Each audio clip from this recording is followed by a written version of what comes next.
Kabupaten Kulon Progo boleh dibilang merupakan kawasan yang jauh dari pusat keramaian kota Yogyakarta.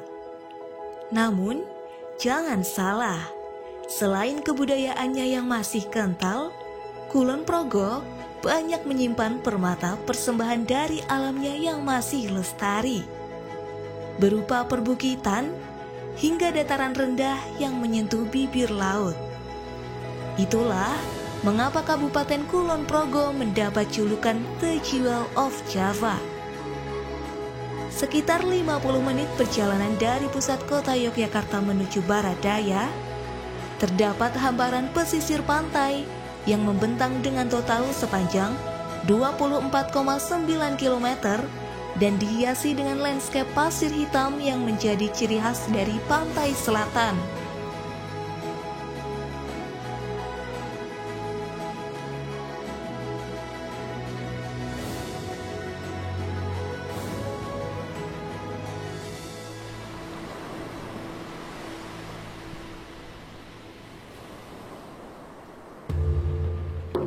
Pantai Trisik adalah salah satu dari banyak pantai yang ada di sepanjang 24,9 km pantai selatan yang masuk dalam wilayah Kabupaten Kulon Progo, Daerah Istimewa Yogyakarta.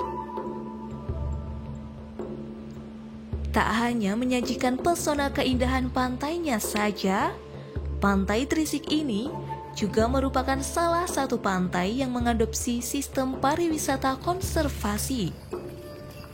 Inilah salah satu keistimewaan yang dimiliki oleh Pantai Trisik ini. Dan tentunya tidak dimiliki oleh pantai-pantai lain di wilayah Kulon Progo. Pariwisata konservasi yang diaplikasikan di Pantai Trisik merupakan bentuk konservasi penyu, di mana tujuannya adalah selain memberikan tempat pariwisata dengan latar laut pantai selatan bagi wisatawan, namun juga sekaligus menyajikan wahana edukasi mengenai perawatan dan pengembangbiakan penyu.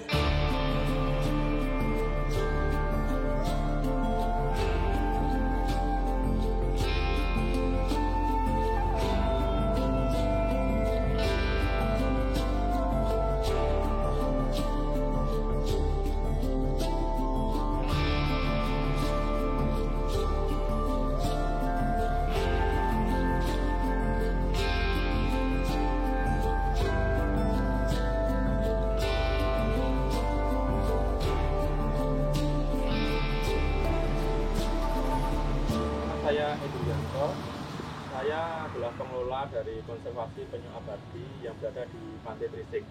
Pantai Trisik sendiri merupakan pantai yang menjadi tempat pendaratan favorit dari penyu, dan tempat kami biasanya yang sering mendarat untuk bertelur yaitu jenis penyu lekang. Terkait dengan keberadaan dari konservasi penyu abadi ini ada sejak tahun 2004.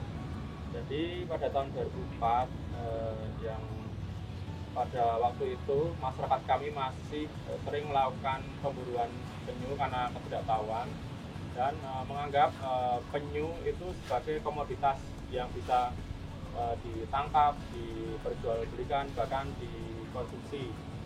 Terutama telur-telur penyu, karena berkembang mitos bahwa telur penyu itu memiliki khasiat stamina atau yang lainnya. Dan pada tahun 2004 itu atas inisiatif dari pendahulu kami di konservasi penyu abadi ini, Pak Joko Samudro dan teman-teman, kemudian membentuk kelompok konservasi penyu abadi. Dengan adanya kelompok itu kemudian mulai dilakukan tadi pengamanan penyu-penyu yang bertelur di sepanjang Pantai Trisik, mulai dari memberikan edukasi ke masyarakat untuk tidak menangkap, mengkonsumsi, bahkan memperjualbelikan, serta kemudian mengamankan telur-telur yang ditemukan di sepanjang pantai untuk kemudian ditangkarkan di konservasi penyu abadi ini.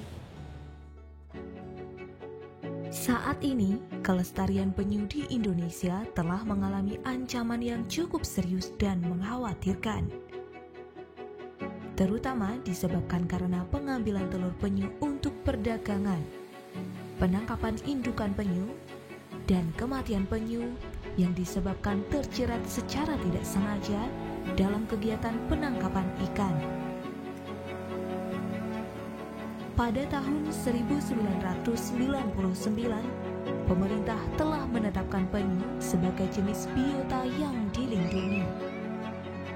Hal ini berarti pemanfaatan ekstraktif spesies tersebut sudah tidak diperbolehkan kecuali untuk tujuan penelitian dan pengembangan.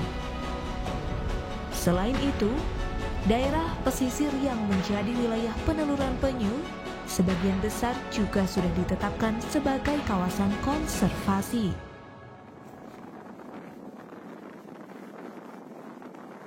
Dari faktor alam juga ikut menjadi ancaman juga, seperti kita lihat bahwa keberadaan konservasi penyu abadi ini sangat dekat dengan pantai. Jadi salah satunya abrasi, dan tadi ada ketika musim hujan juga ada sampah-sampah yang berada di sepanjang pantai itu juga ketika musim penyu bertelur menghalangi penyu yang ingin bertelur di pantai Gresik.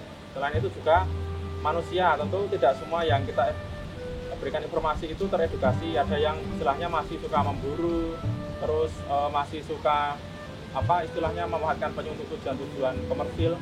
Itu berusaha kami minimalkan dengan adanya patroli gabungan bersama teman-teman kelompok konservasi penyu abadi dan tim SAR di musim bertelur penyu.